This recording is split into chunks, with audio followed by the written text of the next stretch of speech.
Welcome, everybody. I'm really excited that you're able to join us today, and I value your time very much. I'd like to invite you to become a follower and supporter of the Growing Band Director podcast. Now, I'm sure you already listen to the show, and you've got some friends that are listening as well, and we really appreciate that. So if you keep that up, that'd be awesome. But we've now started growingband.com, which is a new website for us, and there's lots of ways you can interact with us. You can follow us on social media channels, including Facebook, Instagram, TikTok, and YouTube by going on growingband.com and clicking on any of those to follow us. You can also find on there now a new merchandise store, which has the Growing Band Director podcast logo and some sayings on lots of different items on there for men and women. And there's things from t-shirts and sweatshirts to other clothing and accessories. Lots of different options on there with lots of different sizes and colors. Again, a little bit of that money comes back to us at the podcast to help us keep some content going for you. Finally, I'd like to invite you to become a Patreon member. This is a listener-supported show, which means we don't take any ads besides this one. Instead, we rely on listeners like you to keep us going, right? The way to support us is by going to growingband.com and clicking on the Patreon banner. And you can choose either $5 a month, $3 a month, and you'll gain access to the episode notes as well as an audio file of every episode we've done. Among other things, this is where you'll find our repertoire list and all the different repertoire podcasts we've done in the past and will do in the future. So whether it's by clicking on Patreon, following us on TikTok, YouTube, Instagram, and Facebook, going to the merchandise store on growingband.com and ordering something for yourself or some family or friends, and also sharing the show with some other people. We really appreciate you being part of the show, and please reach out at any point, and there's a way to do that on growingband.com as well on the Contact Us button. Anyways, let's get to the show. I hope you enjoy it.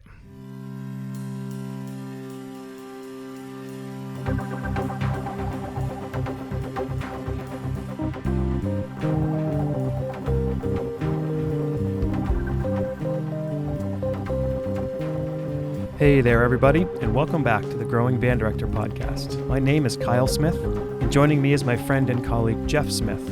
Our mission is to share practical advice and explore topics that will help every band director, no matter your experience level, as well as music education students who are working to join us in the coming years. Together, we will discuss many aspects of a well-rounded band program, but most importantly, we will discuss concepts that help us all improve our own programs each and every day.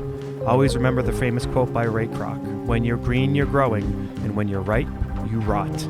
Let's get started.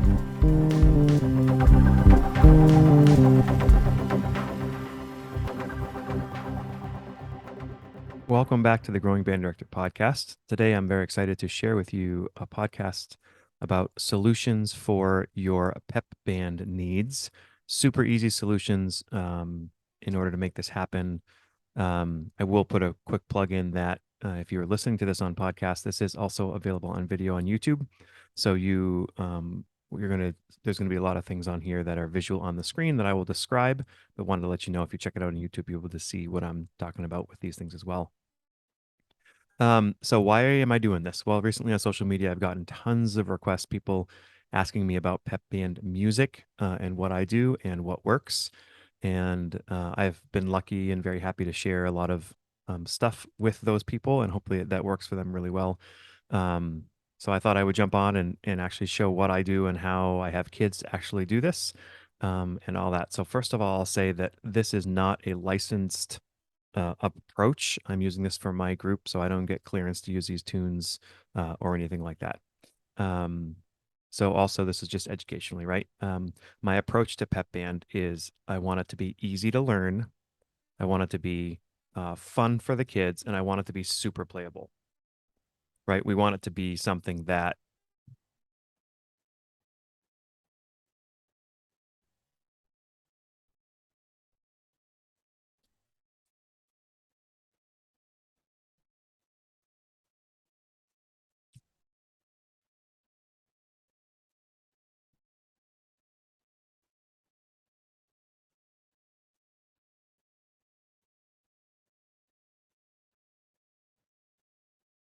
Welcome back, everybody, to the Growing Band Director podcast. I'm doing a podcast today, sort of impromptu, because of some demand that I've been asked for some pep band music that works really well for your kids. And I wanted to share with you my quick approach that I've been using for many years and how you can actually acquire some of this stuff for free with some work through your kids, especially any kids who are maybe in music theory with you. The reason I'm doing this because just there's been a lot of people contacting me, and I said, I'm happy to share this stuff. Anybody who wants to email me, I'm happy to share my stuff, smithk@westbrookschools.org. But also wanted to let you know that you can also do this too, and your kids can have ownership in your program through this. So, first of all, this is not a licensed approach. I have not like cleared waivers in doing all these things. Simply just trying to take a tune to arrange for my kids to play at our home games and things like that, and pep rallies. So, my approach to pep band is a couple things. First of all, I want it to be easy. I want it to be fun for them to learn. I want it to be contemporary tunes for the most part, or older tunes that they want to play, not just older tunes that we own, right? Um, again, I want it to be playable and easy. And I want, no matter what band I have, I want them to be able to play it. So when I did pep band a long time ago, it was hard to come up with tunes that my band could actually play and that they liked. So this is how I sort of started this whole thing over a decade ago. I want to make it educational.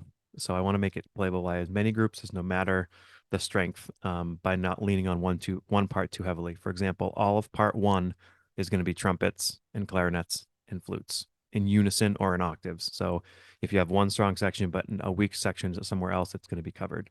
The alto saxophone part is going to be exactly the same as the French horn or mellophone part.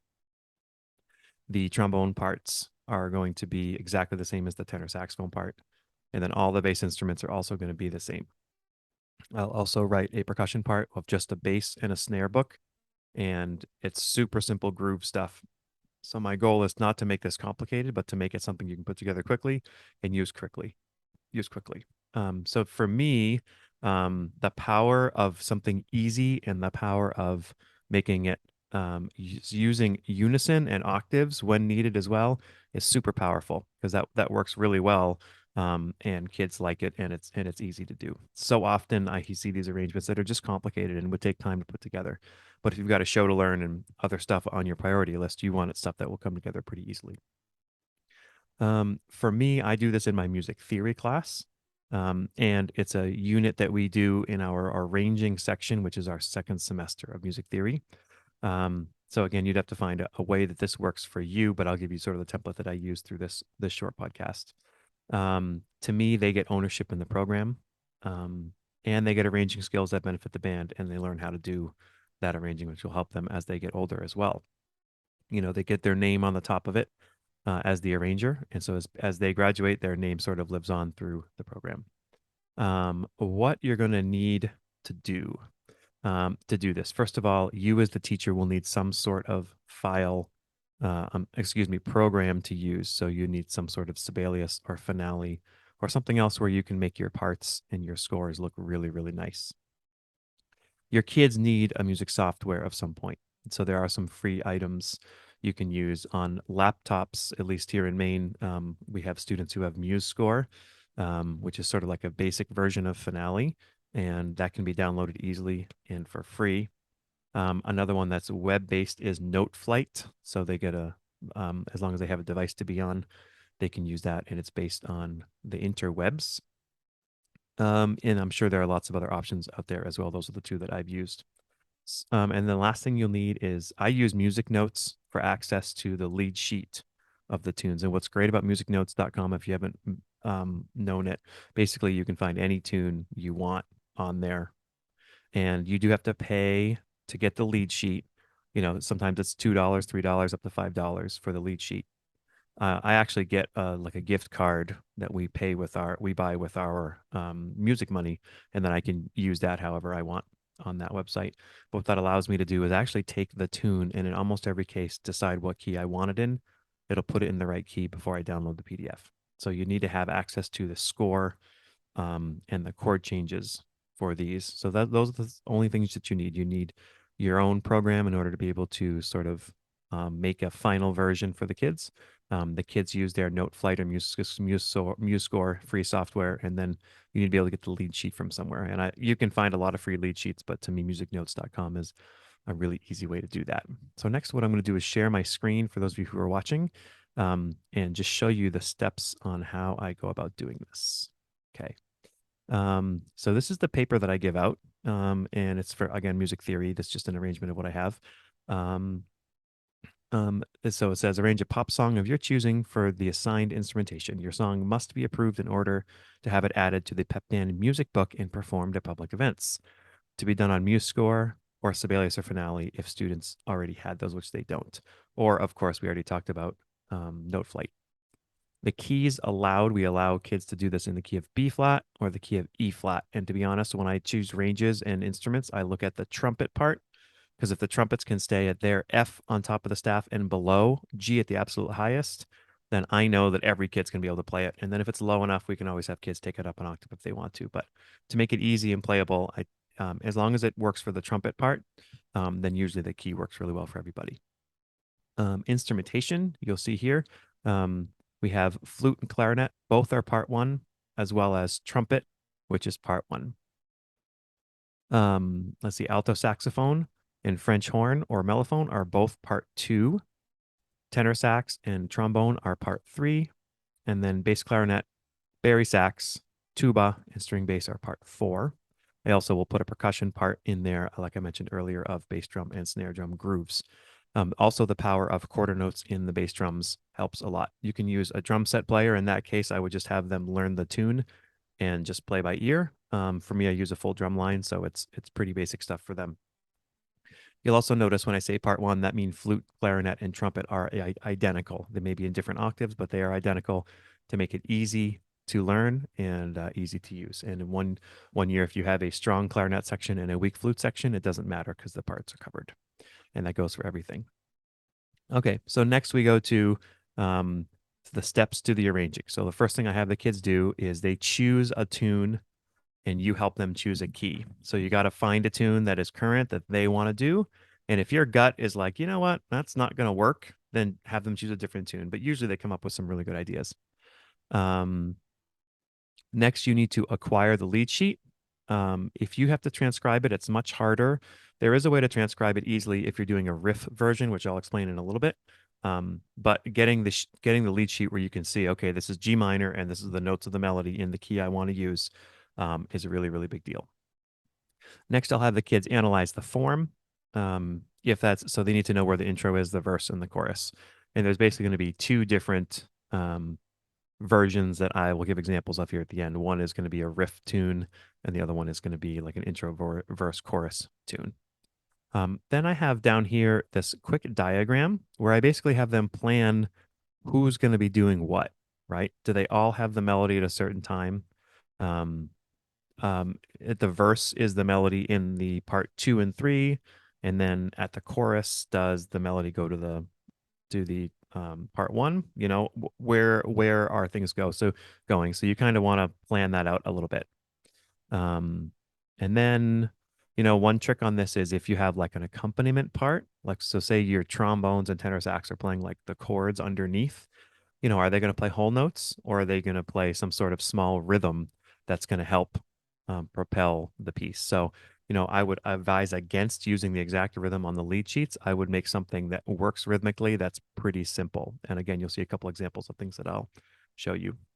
Okay, when they're finished with that, what I ask them to do is to then they're going to go up to their program and they're going to save it as what's called an XML file, .xml. And that's a universal file that any program can open that's a music program. And then what they do is they send that XML file to me. When I open it up on Sibelius, it doesn't always look pretty, but it is usable. Now, it's the same thing for Finale. Sometimes they open up and it's great. Sometimes it takes a little bit of work. But to me, if I've got 5 or 6 of these that I have to edit, I can do those in a couple hours. And then I quickly have a few $100s worth of music that is professional looking and in PDF and able to use over and over again. Oh yeah, and for free. And the kids have done it. So that's great for them too. So I make sure the files look professional and I make sure the score looks professional. And if when in doubt, I make things easier. I'll even take their thing and say, you know what, we really should have changed this. And I'll just alter it a little bit. And the kids get all the credit. Afterwards, I save the PDFs and print a full set and score of parts for the kids to keep and for the kids to take with them. And then I also have my version as well. Find a very short melody that you can use, sometimes 2 bars, sometimes 4 bars, and there's lots of them. And they might come from tunes that are longer, but you just need to use a short version of it. I'll usually do it 4 measures or 8 measures, whichever one seems right. In this case, I did 8. That's the first half of the tune, and then you'll do a small drum break. I like to have a couple hits of the band, just simple hits with some space, and then I do exactly the same thing at the end. So you'll see in this version you're looking at, we have the lows have it one time, the melody of Seven Nation Army, and then everybody has it together. Again, your band can be really weak. At some point, you'll notice here, like this is a little on the higher side for part 1 and part 2. That could easily be brought down, especially for alto saxophone. That could be brought down no problem if that was an issue. And then you'll see at measure 9 here, there's a quick percussion break, and where the percussion just keeps going. And then there is a section at the end, which is exactly the same thing as the beginning. You could do this arrangement in 10 minutes, and it works really, really well. These short riff tunes work amazingly because you don't want something hard, you don't want something long, and you want something that the audience is going to like. So the next version you can do is something that uses an introduction, a verse, and a chorus. What I like to do is use an introduction, and then sometimes I'll even use that as the outro as well at the end. That's what I do in this case for Philip Phillips' tune called Home, and this works really well, especially for homecoming and things like that. So I'll have the main melody here, which you can see on the paper is in full octaves, and it's pretty basic.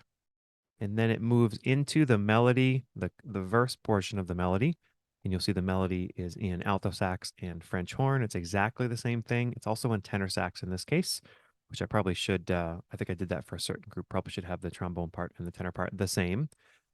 This is for the verse, and then when it gets to the chorus, we add more people in and the melody goes to part 1, and then everybody finishes, right? And I have a repeat here as well. So it can go back and do the verse chorus as many times as you want, or you can also be finished. And in this case, I took the intro and did it at the end as well. I think I did it twice. And then I put a very short ending. Bum, bum, bum, bum, bum, bum, bum, bum, bum, bum, something that's easy to end like that. So again, that form is an intro with a verse, a chorus, and then an intro again used as the outro. You can also do that as an intro, verse, chorus, and be finished. The intro works just because you can introduce the tune. Sometimes it works really well to just do the chorus. Just do the chorus of a tune, and that works really well. It's almost like a riff tune, but using the chorus of it. Really, anything that you think is going to sound really good is what's going to work. And then finally, sometimes you'll come across a tune. This is the Final Countdown by the band Europe. This is a classic version of an old tune that kids still really like because it's a really cool tune. And if you get a vibe from kids that an older tune like this they don't like at all, I don't even bother playing it. I just want to do stuff that my kids are going to like, because if my kids in the band like it, there's a good chance the audience is going to like it too, especially the student section of the audience. So in this case, there's an intro in this, but this is the exact intro that was done on the version of the tune. And you'll notice I have part 1s and part 2s all have the main melody here. And then part 3 is playing the harmony part, which is simple, and then a part 4, which actually has a moving bass line here. This is one of the harder tunes. Not that this is hard, but still it takes a little bit of time to put together these days. And then it goes to a verse, and the verse actually happens twice. And the way the student did it was the first time the verse happens, the melody is in the upper parts, part 1. And then the second time that happens, the melody is in part 2 and part 3. So it moves around a little bit. The bass part has a lot of eighth notes on this one. That could also be changed. Could also have been quarter notes. Short quarter notes would have worked too if that works better for your kids. And then after the verse comes the chorus, which in this case was exactly the same thing as the introduction. So this is actually a case where a tune works really well and you have the chorus right out front and then verse chorus, and that works really, really well. And then to end this, I just put a couple beats here at the end that made it sound like it was final, and everybody has exactly the same notes. I find that octaves or unison at the very end makes things sound really final. So those are the 3 probably most common ones I do. If you're unsure of this or this is new to you, go ahead and just use the riff version where you go back and you just take, 4 measures, 8 measures, something like that, and just repeat the few measures. and put it in low and then put it in high, or put it in high and then put it in low. Do a drum break and do it again, and you got it. You got 30 seconds of music. That's pretty easy for your kids, and everybody's got the same thing. So those are the practical ways that I use forms in this project. So to me, this approach is very doable for our kids. It usually takes them 3 or 4 weeks of my class time in order to do that. But we just have this endless amount of tunes that we can use and we can do. Again, I'll say keep it simple, use octaves, use riff tunes that can be just used quickly and put together quickly. And most importantly, make pep band something that's not hard for the kids, but something that they can do pretty quickly and go on it and do it, right? Because you've got other stuff you want to do as well. That's all I got for you. I hope that this time is working for you, and that some of you might have this idea to use it as well. Please feel free to reach out to me at any point, growingband.com, and I'd be happy to help you out individually if you have questions or want to see my stuff even more on that. Again, if you could subscribe to the podcast, hit that little plus button up on the top right, that'd be really helpful. And find us on YouTube and all the other places. Hope you guys are well. Have a great start to your school year. We sincerely appreciate you taking your valuable time and listening to the Growing Band Director podcast. Your students are very lucky to have a band director like you. If you have any suggestions for episode topics or think you have an area of expertise to share on a show with us, please reach out. If you enjoyed this episode, don't forget to subscribe. And if you want to help spread the word, please give us a 5-star review and tell your band director friends to subscribe as well. We're available on Apple Podcasts, Spotify, our YouTube channel, and wherever you listen to podcasts. Thanks for listening to The Growing Band Director. See you next week.